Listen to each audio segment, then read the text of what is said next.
مش ده هو المنتخب المصري. انا جاي اقول لك ان مش ده المنتخب المصري، وجاي اقول لك ان حسام حسن مش احسن حاجه في الدنيا، وجاي اقول لك انه مش من الطبيعي ان احنا نتعادل مع يعني فرقه كوره بتلعب كلها تحت الكوره اولا، وبتلعب كلها بدون نزعه الهجوم.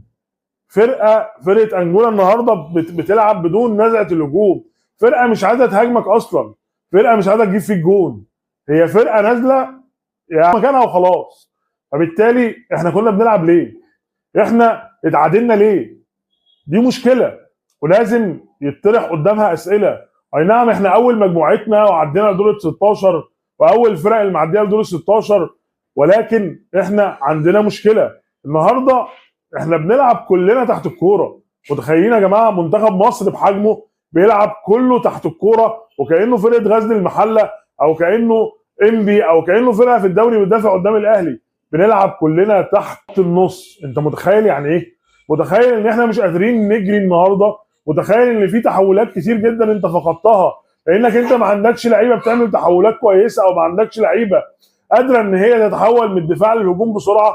عندك النهارده فرص بلا عدد، لو كان في تحول هجومي واحد يعني يقدر يخلق جون او يقدر يخلق هجمه قويه، كنا زماننا دلوقتي دخلنا بدل الجون 3 و4. منتخب مصر بيلاعب مين حتى؟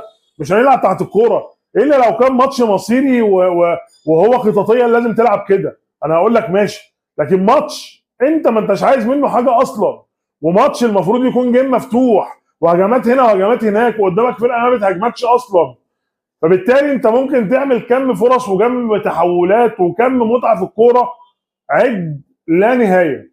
لا نهايه ممكن تعمل ده كله وتمتع الناس وتطلع بنتيجه محترمه. النهارده احنا بنشوف عكس كده تماما، وعلامه استفهام كبيره وعايز اعرف من الناس ليه مصر النهارده اتعادلت مع انجولا؟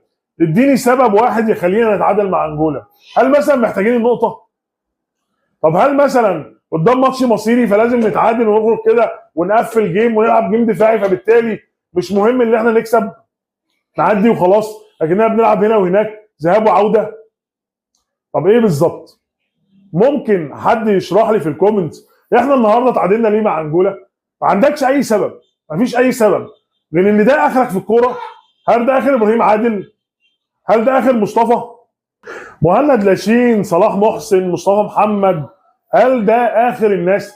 طب هل بقى اما نيجي نحتاج الناس دي في ماتشات مهمه وماتشات مصيريه فعلا ومحتاجين تغيير او تبديل ينجدنا من ماتش او يطلعنا من مأزق، هل الناس دي هتنفعك؟ هل الناس دي هتهدف؟ هل الناس دي هتعمل صعوبه على المرمى؟ هل الناس دي هتعمل هجمات؟